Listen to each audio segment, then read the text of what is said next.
viendo todavía su trabajo para que haga llegar el trabajito para poderlo revisar antes de después, poder darle notas ese día.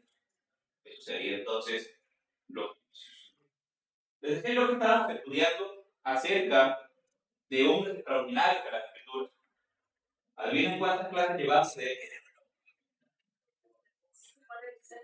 ¿Ah? 6, 8, por ahí. ¿Alguien más? ¿Alguien menos? 10. Llevamos 10 clases. Y no en la mitad.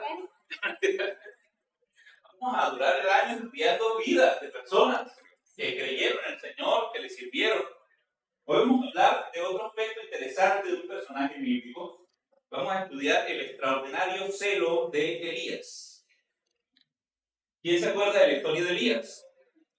¿Si han leído la historia de Elías? Sí. Oiga, leer la Biblia y no quedarse pegado con la historia de Elías es imposible. La historia de Elías es una cosa impresionante. Una historia asombrosa, extraordinaria. Recuerden que el ministerio de Elías se desarrolló, tal vez el profeta más fuerte, más impresionante que tiene la escritura, se desarrolló mientras vivía también el rey más perverso, más malvado que se ha levantado en Israel, que era ¿quién? Acab, el rey Acab. Y su esposa, que era una joyita, se llamaba Jezabel, ¿verdad? Jezabel. Esta es una historia genial que hay, una historia impresionante que hay en las escrituras. Y es una historia de sequía, hablando de estos tiempos. Es una historia de sequía provocada precisamente por su profecía. Él viendo que allá Jezabel había impuesto, Jezabel se casó con Acab, que era una princesa siria, y cuando se va a venir le pidió a su papá que le entregara sacerdotes de Baal y de Acera, que era la religión de allá, para ella venir a implantar su religión en Israel. Y llegó, hizo un templo ostentoso y montó un sacerdocio sustentado por el Estado, por el gobierno, por el rey, que era el sistema religioso de los sacerdotes de Baal y de Acera. La adoración de Baal y de Acera tenía una connotación muy interesante, porque Baal era un dios de la fertilidad y se creía que Acera era pues la diosa que recibía esa fertilidad de Baal, algo semejante a una relación sexual, en la cual el esperma de Baal era la lluvia, y Acera era la tierra. Y entonces, cuando llovía era porque Baal y Acera estaban alegres. Entonces, y entonces la tierra, Acera, era fértil y daba fruto a causa de que Baal la había fertilizado. La adoración de Baal y Acera implicaba poner unos árboles gruesos y tallarlos de forma pálica, y alrededor de ese árbol se hacían orgías y habían prácticas homosexuales, prácticas lésbicas, bestialismo y una serie de prácticas de aberraciones sexuales alrededor de ese árbol, todo para estimular a Baal y a Acera a tener también ellos prácticas sexuales y que así hubiese fertilidad. Entonces se viene un sacerdote de Jehová, que como ellos tenían una visión tan limitada de que era Dios, y pensaban que los dioses eran territoriales, y pensaban que los dioses se encargaban de una sola cosa o de una otra cosa, y por eso tenían un dios del hogar, un dios de la guerra, un dios, y en cualquier teogonía, en cualquier teología y mitología antigua, usted va a encontrar que los pueblos tenían dioses de la guerra, dioses del hogar, Dios del cielo, Dios de la noche, Dios del agua, etcétera, etcétera. ¿Verdad que sí? Así es. Entonces viene un sacerdote de Jehová y le dice, y ellos pensaban que Jehová era un Dios de guerra. ¿Por qué? Porque Israel había entrado a la tierra prometida donde estaban los cananeos y todas las guerras se habían ganado con intervención divina. En todas las guerras Dios había derribado las murallas de Jericó. Estaban dando vueltas ahí, gritaron y se cayeron las murallas de Jericó. Hay unas crecientes que no van a poder pasar. Dios se detuvo y pasó el pueblo. Dios de la guerra. Para ellos Jehová era un Dios de la guerra, un Dios del desierto, porque ese pueblo venía del desierto. Pero de pronto, y ellos creían, pues para poder tener cultivo fértil, para poder tener riqueza, prosperidad económica, nos toca cambiar a Jehová y irnos a servir a Baal, que es un Dios de la fertilidad. Y así, poco a poco, se fue introduciendo la adoración a Baal, y el pueblo de Israel, que servía a Jehová, que tenía un pacto con Jehová, cambiaron a Jehová por un dios de la fertilidad y una diosa de la fertilidad con unos sistemas de adoración muy atractivos para esta época, ¿no? Que eran desorden que se daban, las orgías y todo eso. Entonces, con ese tipo de sistemas, se metieron días. Y entonces se fue desplazando la adoración. Y de pronto se levanta un sacerdote de Jehová, se para delante del rey y le dice: yo soy un sacerdote de Jehová, y no has pecado contra Jehová. Y no va a haber lluvia sobre esta tierra, sino cuando yo diga. Y me voy porque me matan. Y ese es el ese. Y entonces lo curioso es que se derrumba todo el argumento teológico de Baal. La cosa no es como la Biblia, ¿verdad? La lluvia no es lo que pensábamos. Y la fertilidad no es como pensábamos. Y las palabras que Jehová había dicho allá, te daré del fruto de la tierra y eran verdad, era Jehová. Y ese choque, esa profecía de Elías, era una afrenta directa contra Jezabel. Él estaba, lo odiaba, lo aborrecía, derrumbaba. Y cualquiera con tres dedos de frente podía pensar: ¿por qué están manteniendo del erario público, del dinero de todos, de los impuestos, digamos así, a todos estos sacerdotes que sirven a un Dios que no puede hacer llover? Pero eso hace que la historia de Elías sea realmente impresionante.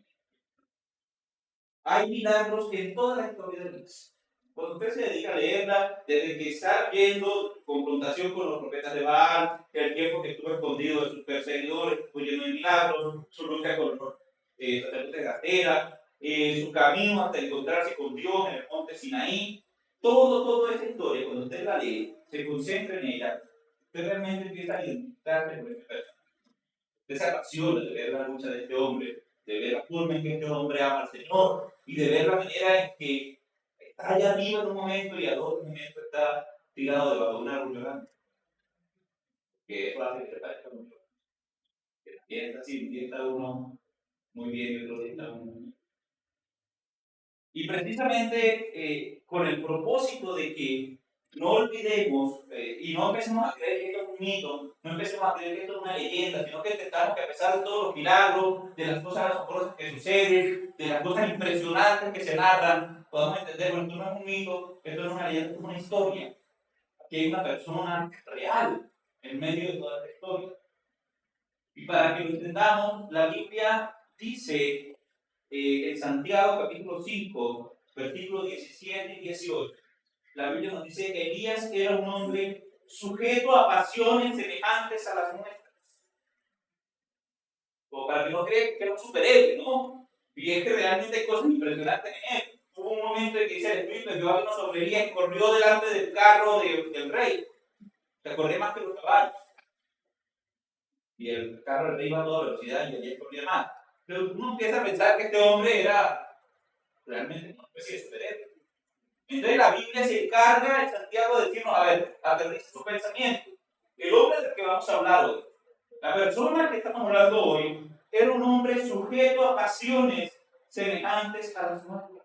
Sin embargo, oró fervientemente para que no lloviese, y no llovió sobre la tierra por 3 años y 6 meses. Y otra vez oró, y el cielo dio lluvia, y la tierra produjo. Bueno, está diciendo: pilas, que Elías es como usted, y Elías era. Y sin embargo, Dios hizo cosas impresionantes, extraordinarias. Ahora, ¿por qué resumo así tan superficialmente la historia? Es una historia que ocupa varios capítulos de la Biblia. Y le corresponde a usted leer. Y de pronto, de lo que yo estoy hablando, usted no tiene ni idea. Tome la tarea esta semana de leer la historia. De conocer a un hombre como usted, como yo, que estuvo tan apasionado por Dios, tan celoso de su relación con Dios, que fue capaz de enfrentarse al rey y la reina más malos que se han levantado en la historia. Y eso es mucho decir, porque el rey es malo, hay así, y no solamente ahora, sino mucho más en los tiempos bíblicos. Vamos a leer una parte de la Biblia. Primera de Reyes, capítulo 10. Primera de Reyes, capítulo 19.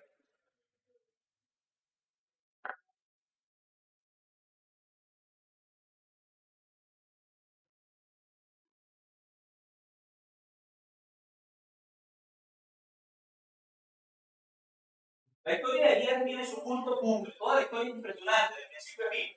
Pero tiene su punto cumbre sobre el Monte Carmelo. Allí en el Monte Carmelo, Elías le dice acá, trae a todos los profetas de Baal, 450. Y trae 400 profetas de acera que también tienen que tú le pagas. Tráelos. Y vamos a invocar a Dios, invoca al pueblo también. Vamos a invocar a Dios, que el verdadero Dios se muestre. Y allá sobre el Monte Carmelo, los profetas de Baal y de Acera hacen un show invocando a Baal para que responda, porque dice, hagamos un holocausto, hagamos un altar, allí en el altar que ustedes tienen, enorme, labrado, bonito, ponten su animal, pero no pongan fuego. Porque si el Dios de ustedes es real, pues ¿qué le cuesta aprender eso? Que aprenda a aprenderlo y ya. El Dios que responda con fuego, ese es el Dios. Y allá en la historia, el pueblo que Elías, que el fuego bajó del cielo, y que Elías había encargado de hacer que fuera imposible prender un fuego natural porque le había echado agua. Que por cierto estaba en casa y era poquita la comida, y se había encargado de echar agua hasta que se llenara una zanja que le mandaba a hacer para el altar, un altar que él mismo le fue a levantar porque el altar que vaya a Luis. Y Dios consumió el campamento del pueblo. Y allí Elías mató sobre una misma piedra en el arroyo de Sisor a los 450 profetas de los que había del Estado. Pero luego Jezabel, la reina Jezabel, dice que Dios me haga igual que estos profetas, si mañana no están como ellos. Mañana mismo están. Y este hombre huye con su siervo, lo deja en una ciudad y él sigue huyendo un día de camino al desierto y cae debajo de un enebro. Y allá llora, y allá le pide al Señor que lo mate. Y Dios empieza a alimentarlo, luego le dice, levántate que te falta un gran camino.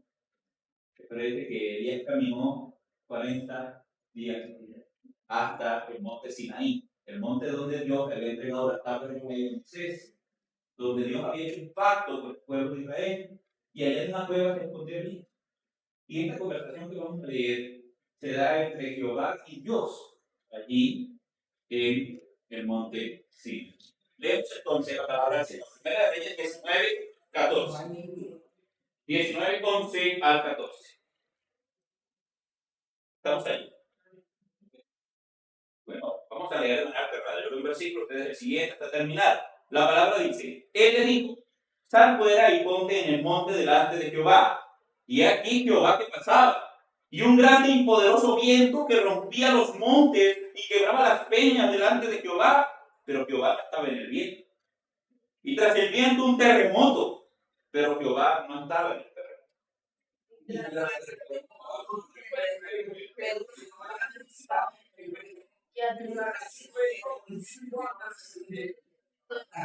Y cuando lo oyó Elías, cubrió su rostro con su manto y salió y se puso a la puerta de la cueva. Y aquí vino a él una voz diciendo, ¿qué haces aquí, Elías?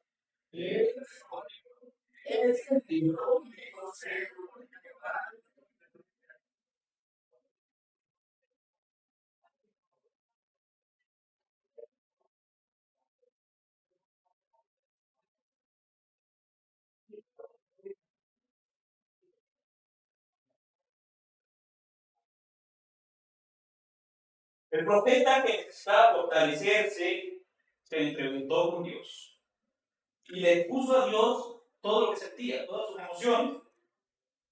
Él se había enfrentado a reyes, a líderes espirituales en toda la nación y se sentía completamente solo. Dice, solamente quedé yo. Solo quedé yo. Pero ¿cómo expresa lo que siente el profeta? Versículo 14. He sentido un vivo celo. Por eso hoy vamos a hablar del extraordinario celo de Elías. Pero la explicación de esto debe ser, pues, apartándonos un poco de los detalles de los milagros, de las profecías, vamos a analizar tres aspectos de ese extraordinario celo y vamos a considerar nuestro propio corazón. A ver si no nos hace falta un poquito de celo por Dios. De celo por Dios. Por cierto, los celos en la sociedad moderna son mal vistos. Usted escucha la palabra celos y ya no es algo bueno. Usted escucha celos y se imagina que es una cosa mala. Ser celoso, ser celosa, que es un término usado en las parejas para referirse a quien reclama de su cónyuge muestra fidelidad. Cuando una persona reclama de su cónyuge muestra fidelidad, el otro le dice, es que vos sos no tóxica, pero es la idea, ¿no? Esa es la idea. Está ahí, eso es el celo, mal visto, mal visto. Sin embargo, el término celo indica, según la Real Academia de la Lengua, un interés extremo y activo que alguien siente por una causa o por una persona. Porque aquí está interés activo. Interés activo. ¿Me gusta esa definición? O sea, no es un interés solo verbal, es un interés activo que lo lleva a actuar. Y no implica el término ninguna cosa negativa, no está implicando nada negativo. El celo de Elías era por Jehová, y Elías estaba, como dice la palabra celo, interesado por Jehová. Trabajaba activamente por Jehová y no quería que nada alterara la relación de su nación con Dios.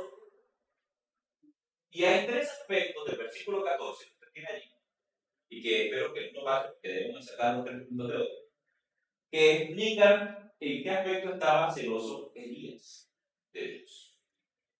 La primera parte del versículo 14 dice, respondió Elías, he sentido un vivo celo por Jehová de los ejércitos, porque los hijos de Israel han dejado. Entonces el primer celo que vemos de Elías es el celo por el pacto abandonado. Han abandonado tú. Israel tenía un pacto con Dios. Dios ha establecido pactos, hermanos, en diferentes periodos de la historia y ha administrado la tierra en ese periodo específico de tiempo según el pacto que ha establecido.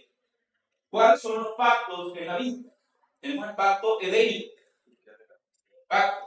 luego tenemos el pacto adámico, cuando Adán cae, se establece también un pacto. Luego tenemos un pacto que se llama noético, que es el pacto que Dios hizo con Noé, de cómo debería destruir la tierra, de manera que podían comer, como un rato, todo eso ahí. Luego tenemos un pacto que se llama el pacto abrahámico, que es específicamente con Abraham y sus descendientes. Y luego tenemos un pacto mosaico o sinaítico, que se hizo en el Sinaí, y que fue el que Dios hizo con Israel, separándolo de las demás naciones de la tierra. Por último, tenemos lo que se llama un nuevo pacto en Cristo Jesús, que es el que nos rige hoy, y por el cual celebramos cada semana, cada mes, y decimos, este es el nuevo pacto en mi sangre, que por vosotros es derramado. Y este es el pacto que nos rige hoy, es el pacto por el cual los creyentes son salvos a través de la fe. ¿Hay otro pacto? Sí. Pacto con David, hay un pacto en la Biblia, pero estos son, digamos, los que estructuran las dispensaciones, los periodos de tiempo en los cuales Dios administró la tierra de una manera diferente a otra. En días de Elías, el pacto que estaba en vigor era el pacto Sinaí, el que se había hecho en el monte Sinaí. ¿Cuál es ese pacto? Bueno, vaya eso. Libro de Hechos. Éxodo, capítulo 19.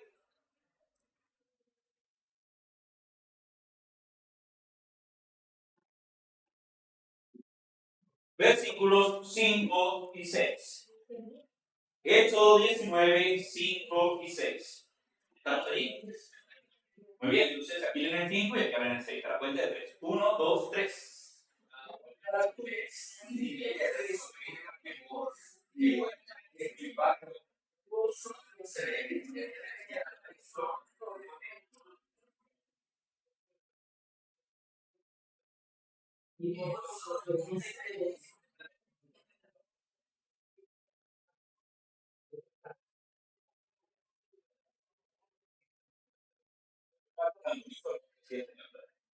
Acuerdo de Israel.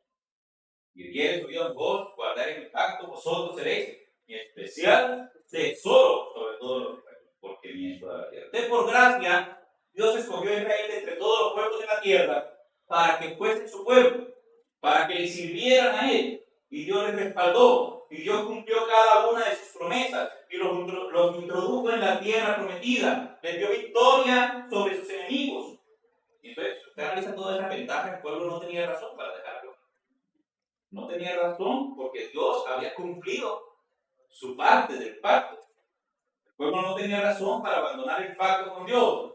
Pero, aún así, Dios, que conocía el futuro al devenir, les advirtió acerca de lo que les iba a pasar si abandonaban su pacto. Deuteronomio 28, 15 al 20. 15 al 20, perdón. Deuteronomio 28.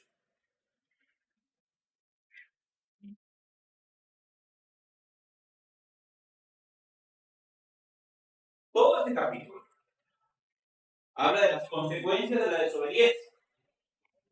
Y usted lo puede leer.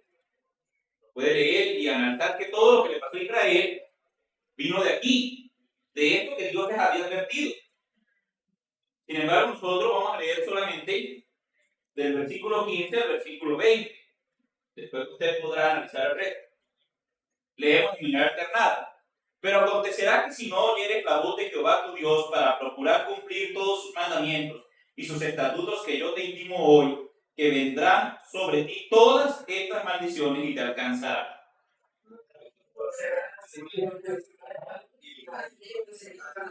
Maldita tu canasta y tu arteza de amasar.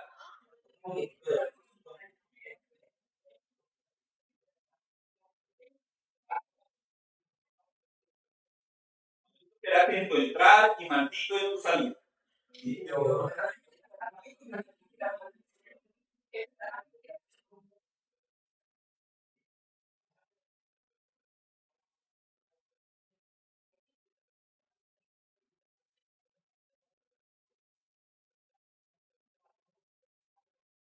¿Estaba advertido Israel?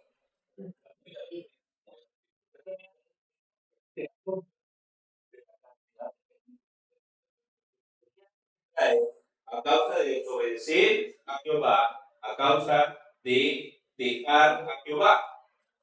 Entonces Elías, que era profeta del Señor, estaba convencido de que Israel, que tenía un pacto con Dios, de abandonar ese pacto para Israel sería la destrucción.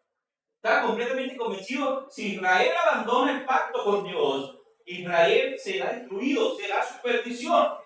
Y por eso cuando se levantó el gobierno más opositor a Jehová y institucionalizó el paganismo y persiguió sistemáticamente a los profetas de Jehová, Elías tuvo el valor para levantarse y decir, tuvo el valor para levantarse contra el sistema. Ahora analicemos la iglesia, que de nada nos sirve mirar al Inca. Analicemos la iglesia también tiene un pacto con Dios, ¿verdad? Bien, hermano, no debemos de tenerla. La iglesia tiene un pacto con Dios, un pacto sellado por la preciosa sangre de Cristo derramada sobre la cruz del Calvario. Mateo 26, 28 dice: esto es mi sangre del nuevo pacto, que por muchos es derramada en remisión de los pecados. Pero repito la capítulo, Mateo capítulo 26, versículo 28, dice así: este es el nuevo pacto en mi sangre, de nosotros en 1 Corintios, que por vosotros se derrama. Entonces, ¿por qué era derramada la sangre de Cristo? Como sello de un nuevo pacto entre Dios y los hombres. Ninguno de los pactos, o sea, la forma de entender que era un pacto, es porque el pacto es una costumbre de medio oriente entre dos personas, normalmente uno muy poderoso y otro más débil, que recibía beneficios del pacto. En el pacto se cortaban por la mitad animales y se dejaba escurrir la sangre de los animales sobre una zanja, y en medio de los animales caminaban los pactantes. Y la sangre que mojaba los pies daba señal de que se iba a cumplir el pacto. Los pactos se sellaban con sangre. Y por eso usted ve allá en el pacto, que es un pacto, el pacto adámico, ¿no? Ya habiendo pecado, tiene que ser un pacto sellado con sangre. Y lo vemos que es un pacto porque el Señor, para sacar a la niña Eva del huerto de Edén sin matar, tuvo que cubrirlo de piel, es decir, matar un animal.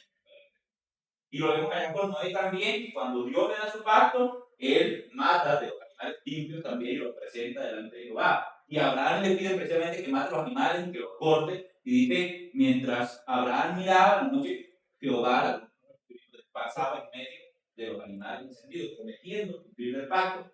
Y en el monte Sinaí también se sacrifican unos toros y con esa sangre y un lebrillo viene Moisés y les derrama sangre encima de esta sangre del nuevo pacto. Ustedes deben cumplir a Jehová y Jehová nos va a cumplir a nosotros. Todos los pactos fueron sellados con sangre. Ahora el pacto que rige sobre nosotros hoy, sobre la humanidad hoy, también fue sellado con sangre en la cruz del Calvario.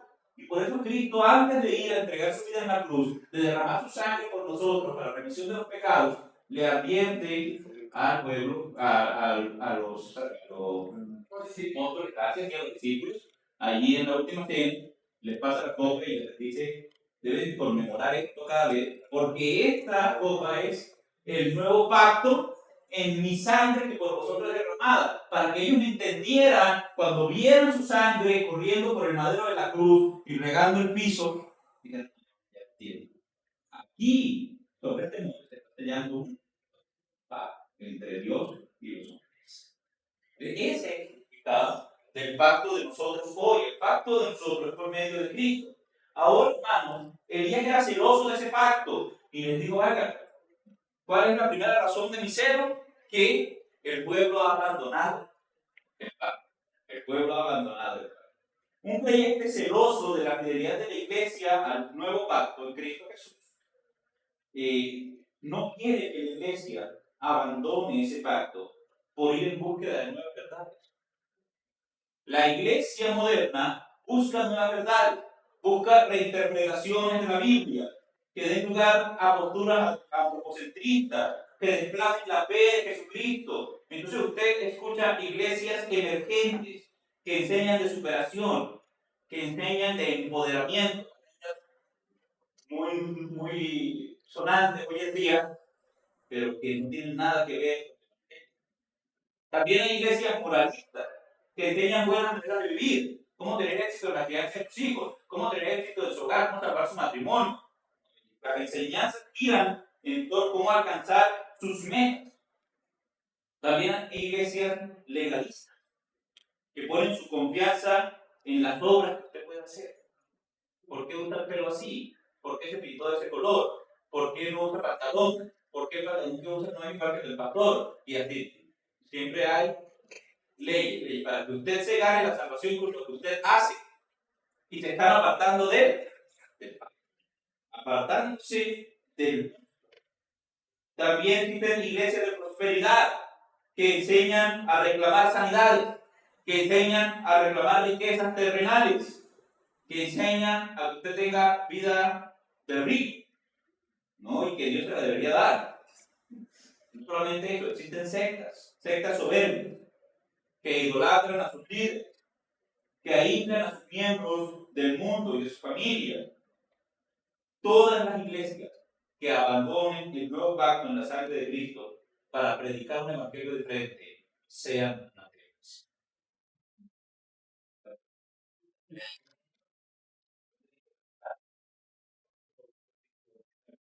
Puede leer. Gálatas capítulo 1, versículo 8.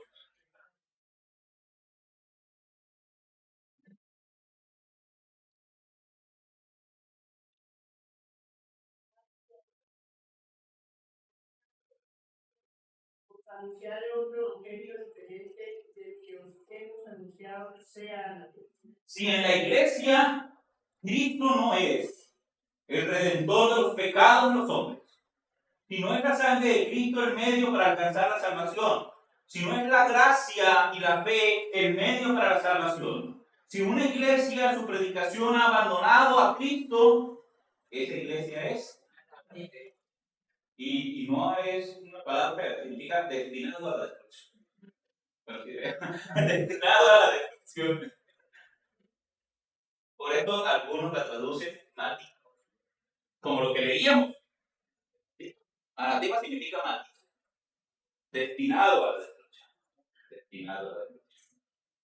Qué peligro. Hebreos capítulo 10. Hebreos capítulo 10, versículo 28 y 29.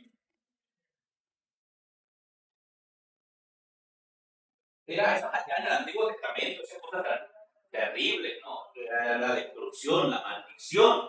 Por allá de la época del Antiguo Testamento lo vemos una cosa no vale allá. Hermano, es más terrible ahora. O sea, es más peligroso abandonar el pacto ahora. Si era malo en los días de Elías que el pueblo abandonara el pacto, ¿cuánto más terrible es ahora? Hebreos 10, 28 al 29 habla de lo terrible que es abandonar el pacto hoy en día. ¿Está usted ahí? Leemos juntos. 1, 2, 3. El que vio testigos, dos o tres testigos. ¿Cuántos mayores castigos necesarios que necesidad quiso dejar al Hijo de Dios por imputar la sangre en la cual fue santificado y se aparenta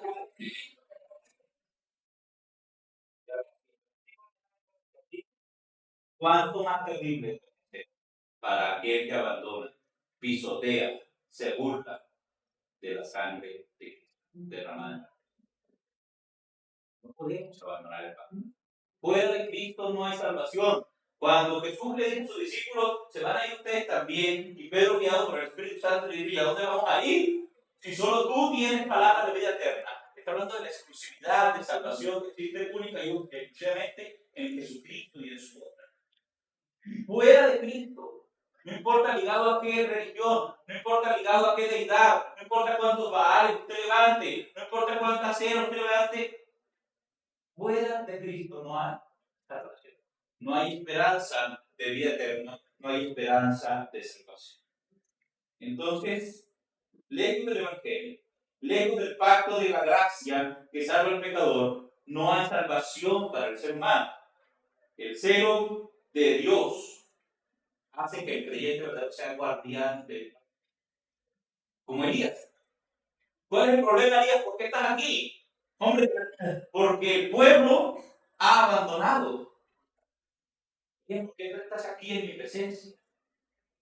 Porque el pueblo ha abandonado tu pacto, dice Elías. Cuando usted note que la iglesia abandona la predicación del evangelio, lo normal es sentir celos.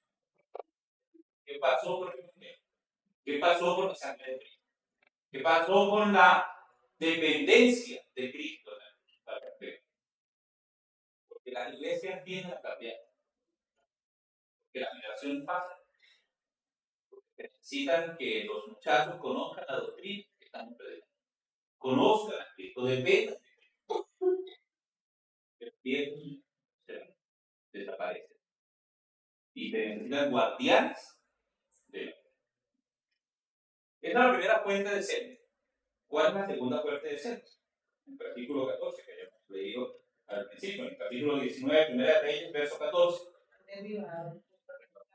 Han derribado.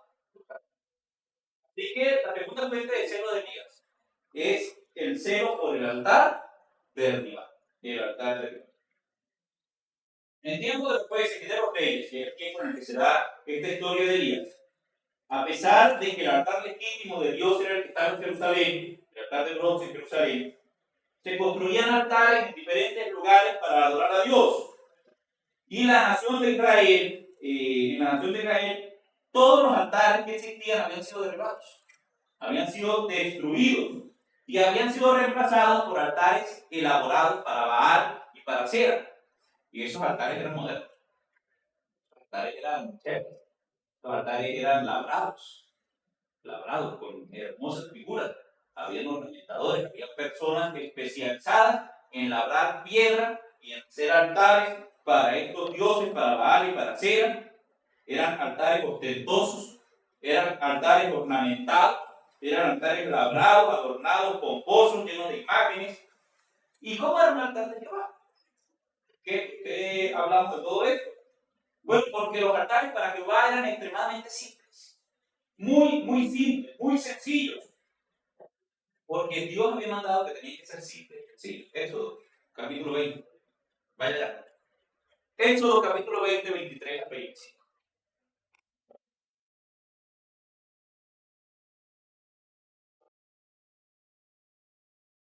Éxodo capítulo 20, versículos 23 al 25. ¿Estamos ahí? Esta la ve el siguiente y esta la ve el siguiente. No hagáis conmigo dioses de plata, ni dioses de oro os haréis.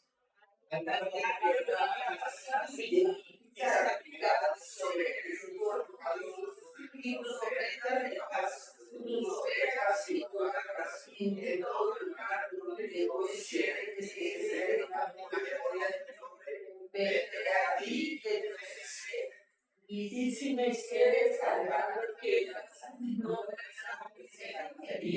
porque si asas herramientas con él, Oye, qué curiosa la diferencia, porque esa estructura de piedra bien hermosa, bien labrada para pagar y para hacer, pero Dios había mandado en su ley que el altar de él fuera de piedra, y que si iba a ser de piedra, cuidado que iba a pasar un cincel, un martillo por encima, pero que cogiera la piedra del piso y la pusiera ahí y ya. Ese era el altar para Jehová. 12 piedras montadas una sobre la otra era un altar para Jehová. Así se hacía conforme a las tribus de Israel. 12 piedras una sobre la otra, hacer una mesa y sobre ahí hacer su holocausto, hacer su sacrificio para Dios. Así se hacía. ¿Por qué? Bueno, no podía profanarse con la intervención humana. De eso se trataba todo. Tenía que ser natural. Lo que Dios había creado sin la intervención humana alguna. Y ese era un proceso en que el hombre no recibía mérito. Porque es que los otros altares eran labrados con piedra y una figura muy bonita. Eso daba mérito al artesano, ¿verdad? Bueno, qué bonito me quedó el altar que hice. Pero que usted había cogido 12 piedras tal cual como las encontró la persona sobre la otra y no había ningún mérito, eso lo podía hacer. Cualquiera podía hacer eso. Cualquiera podía hacer eso. Era un proceso donde el hombre no recibía mérito ni admiración alguna. Un altar hecho para la gloria de Dios, donde solo Dios recibía la gloria y la honra. En la confrontación de Elías con los profetas de Baal, Elías le tocó levantar un altar que por el abandono había sido arruinado. Así lo dice la Escritura, Primera de Reyes 18. Primera de Reyes 18, 30 al 33.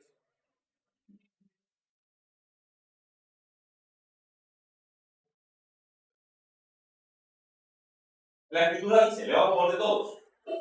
Entonces dijo Elías a todo el pueblo, acercaos a mí. Y todo el pueblo se le acercó. Y él arregló el altar de Jehová que estaba arruinado. Y tomando Elías 12 piedras, conforme al número de las tribus de los hijos de Jacob, al cual había sido dada palabra de Jehová diciendo, Israel será tu nombre. Edificó con las piedras un altar en el nombre de Jehová. Después hizo una zanja alrededor del altar en el que cupieran 2 medidas de grano.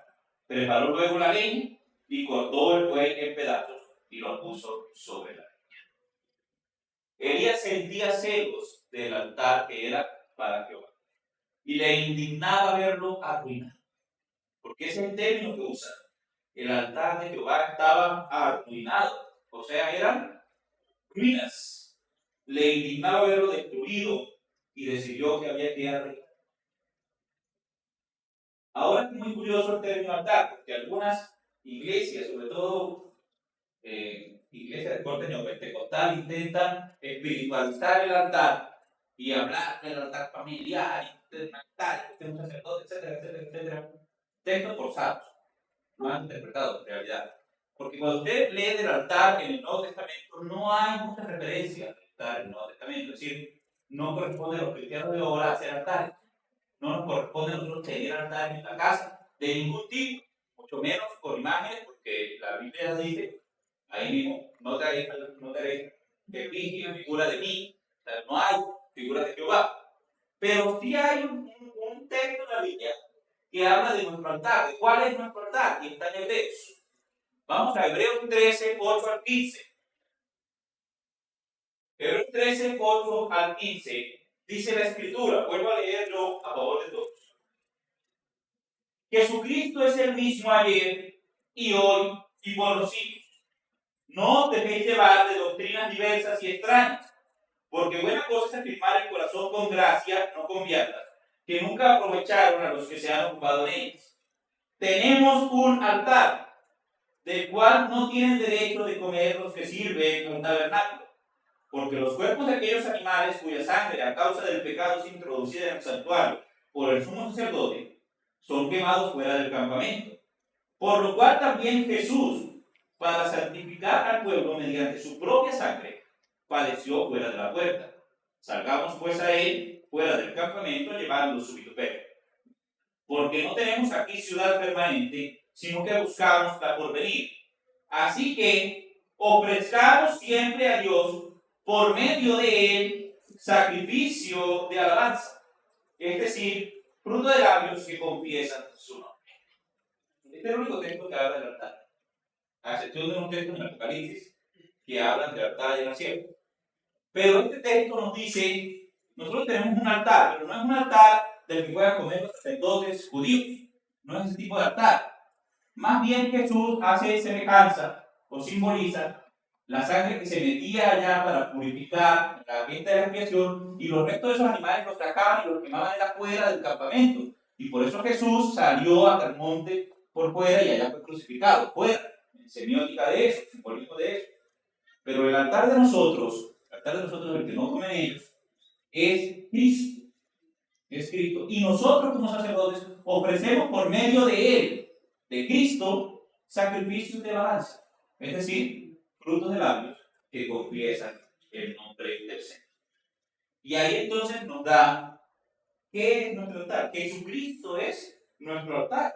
Por medio de Él nosotros ofrecemos a Dios sacrificios de alabanza. Y ya no necesitamos derramar sangre de animales. Ya no necesitamos nada de esto, porque la sangre que debía ser derramada ya fue derramada y fue la sangre de Cristo. Entonces, ¿qué hay que considerar aquí en este punto? Si hemos levantado otro altar. Porque es fácil levantar otro altar. Altares ornamentados con la gloria, como el altar de Baal, el altar de acero, altares a la belleza, altares a la fama.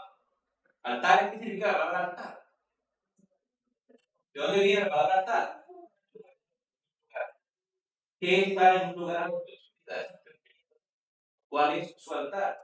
Que la Biblia dice que tenemos un altar, es Jesucristo, porque debería ser más alto en su vida, es Cristo. De pronto usted tiene un altar a la belleza, un altar a la fama, un altar al éxito laboral, un altar al dinero, un altar al reconocimiento humano, etc. Vale, sea abominable. Y recordemos que detrás de esos altares ornamentados no hay dioses verdaderos. Porque los siervos de Baal estuvieron todo el día gritando y clamando: Baal, respóndenos, y al final terminaron todos en la gloria si son degollados. Y Baal nunca respondió. Porque detrás de esos altares hechos con obra humana no hay Dios verdadero. ¿Entendemos? Entonces, limpiemos, arreglemos el altar nuestro, también levantemos nuestra mente, altar a Cristo, y recordemos que la gloria de Cristo es suficiente. Que el altar mío está arruinado, que el altar mío está arruinado porque yo, conociendo al Señor, he practicado cosas que no debí, he vivido cosas que no sé, que no he dejado llenar de montes, se me olvidó volver a buscar al Señor, a servir. Bueno, un tiempo de levantar el altar. ¿Cuál es el tercer celo de Elías? Han matado a espada a tus profetas. Muy bien, gracias. El altar, el celo de Elías por los profetas perseguidos. Cuando Elías luchó con Dios, estaba convencido de que solo quedaba él, de que ya no había más profetas de Jehová. Ahora, para un ciudadano común de Israel no había carencia de profetas. Profetas, uy, eso es lo que hay, profetas ahora que los paguen Estado. Lo que hay es profetas, decía. Profetas mejor, ahora son profetas importados. Ya no son de aquí, son profetas importados. Una nueva generación de profetas traídos de Asiria, que trabajaban en templos hermosos, que tenían discursos modernos, con un nuevo Dios que les ayudaba a tener riquezas, que les permitía vivir como ellos querían, que no estaba detrás de ellos, que no haga esto, que no haga esto, que al contrario, vivan como ustedes quieren. Pero Elías sabía que esos profetas no eran verdaderos. Por eso él decía: solo he quedado yo. Él sabía que esos profetas no eran del Dios de la Biblia. Y mire que el parecido con los profetas modernos es muy grande. Templos, ostentosos, discursos modernos. La actitud para que la gente viva como.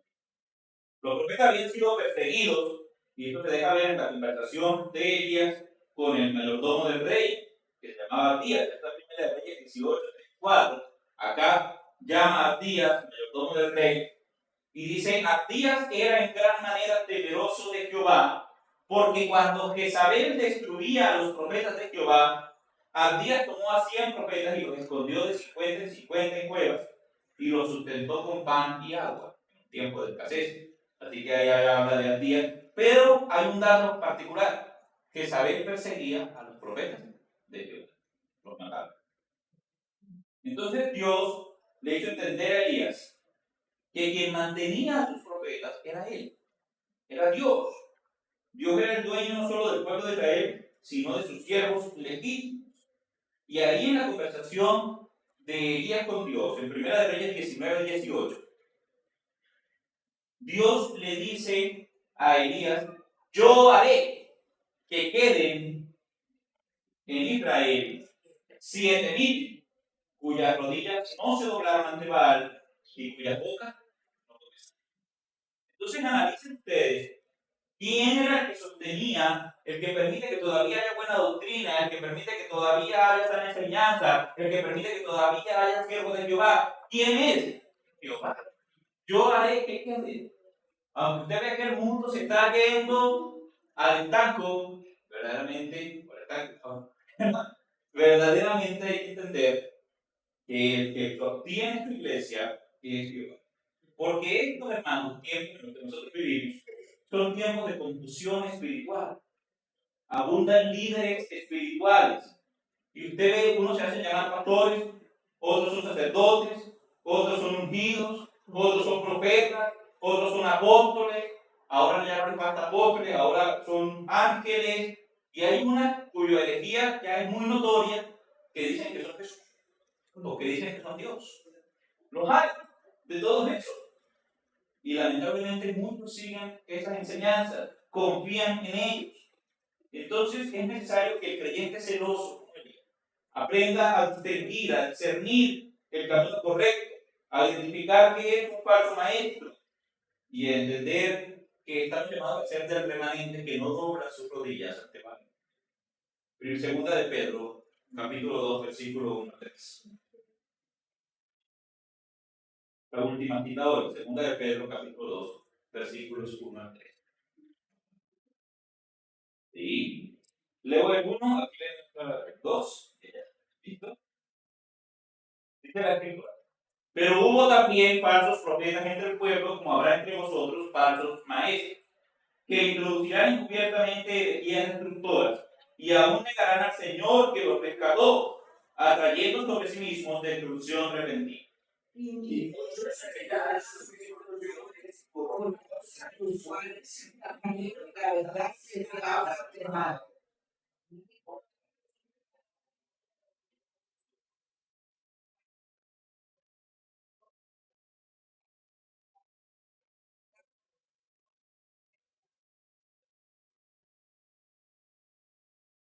Entonces, qué importante es afirmarse en la fe, en la doctrina de Cristo, evitar seguir falsos maestros. ¿Qué características tienen los falsos maestros en ese versículo?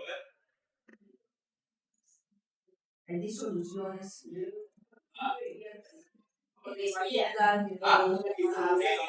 disolutos, ¿qué más? Avaricio. ¿Negará qué? Negarán al Señor, ya Cristo no es muy necesario en esta predicación. ¿Qué más? Muchos, o sea, tendrán muchos seguidores. ¿Qué más? Dice: harán mercadería de vosotros con palabras. Sí. ¿Esto se llama qué? Hipócritas, tapones. Eso es lo que dice él. Palabras más duras, pero estapadores, que irán detrás, que verán a los creyentes como una pieza de mercado.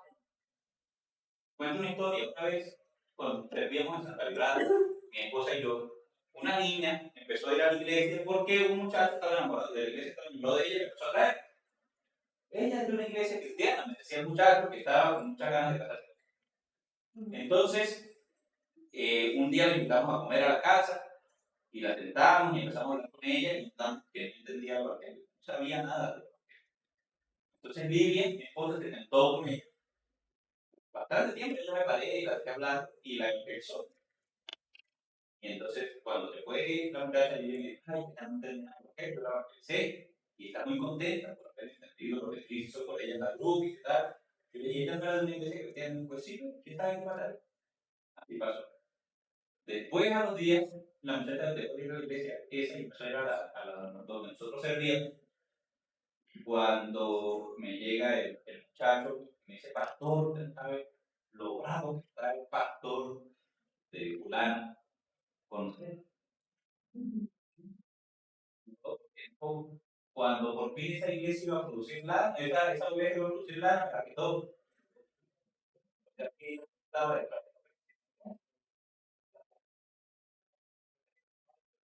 estaba consiguiendo trabajo.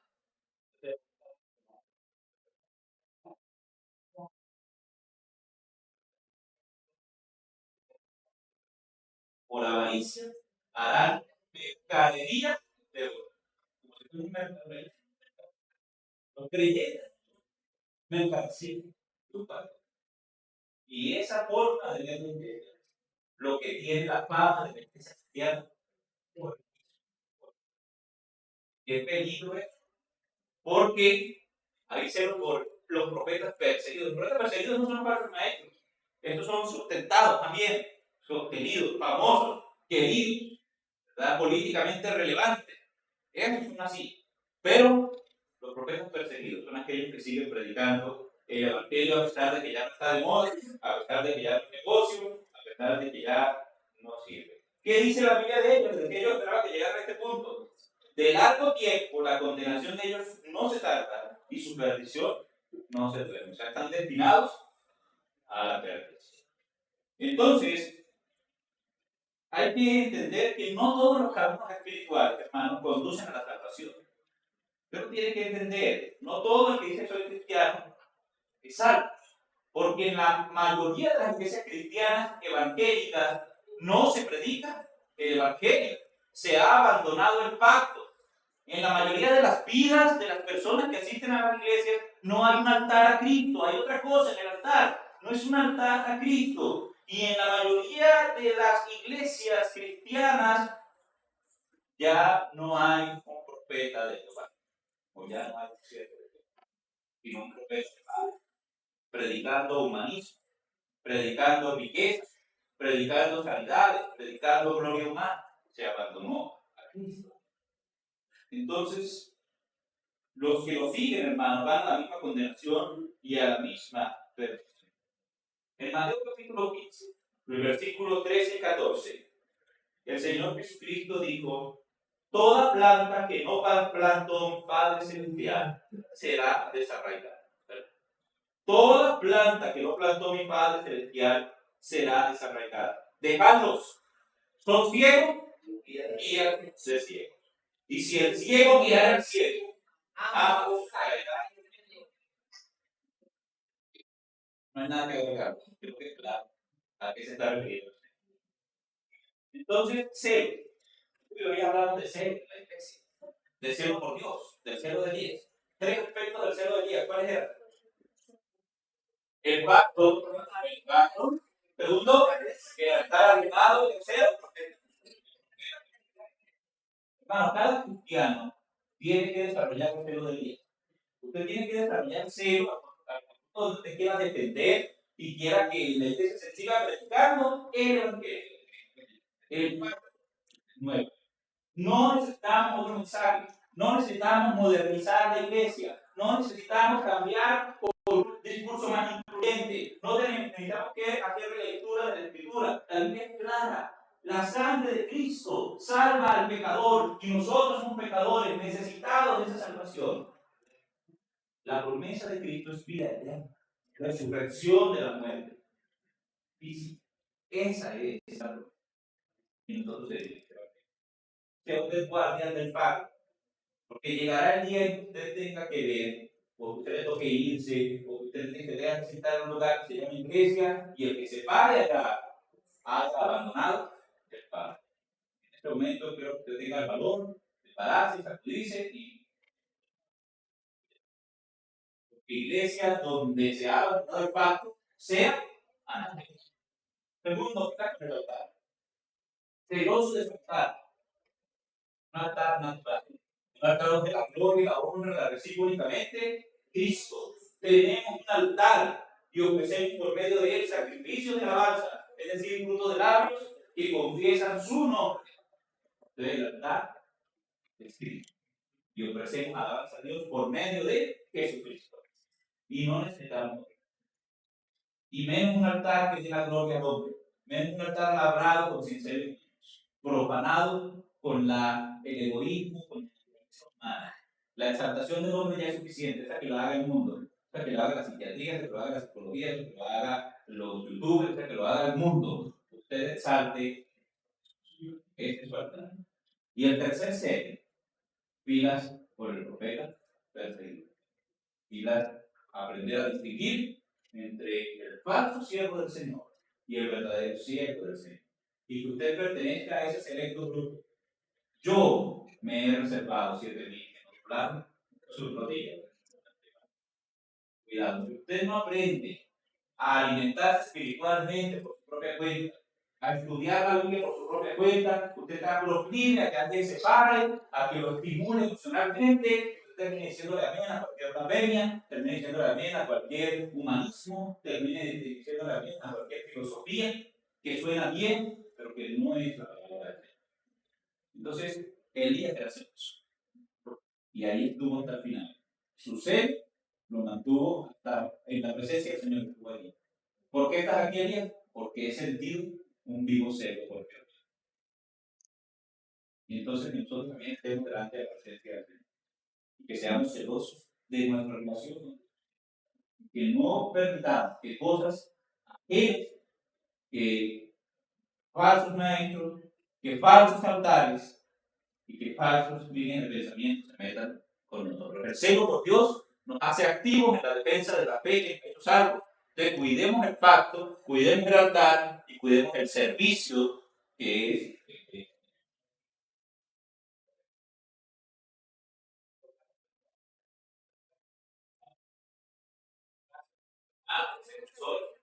Gracias por enseñarnos. Tú nos has incluido, tú nos has enseñado a través de la vida de Elías, Señor, que hay cosas que deben ser cuidadas, que hay cosas por las cuales se debe luchar, que hay cosas que se deben defender. Entre esa está el evangelio verdadero, el que salva, el único mensaje de salvación que está en la Escritura, sin alteración, sin modificación, sin relecturas. También, Señor, tenemos cenar alzando nuestro altar delante de ti, que tú seas lo más alto de nuestra vida, y queramos, Señor, honrarte a ti, que toda la gloria de nuestra vida sea para ti. Padre Celestial, permite que podamos ser de aquel que no dobla sus rodillas ante otros, que te sirven solo a ti, que te aman. A ti sea la gloria y la honra por los siglos de los siglos. Amén. Ya. Amén. Gracias.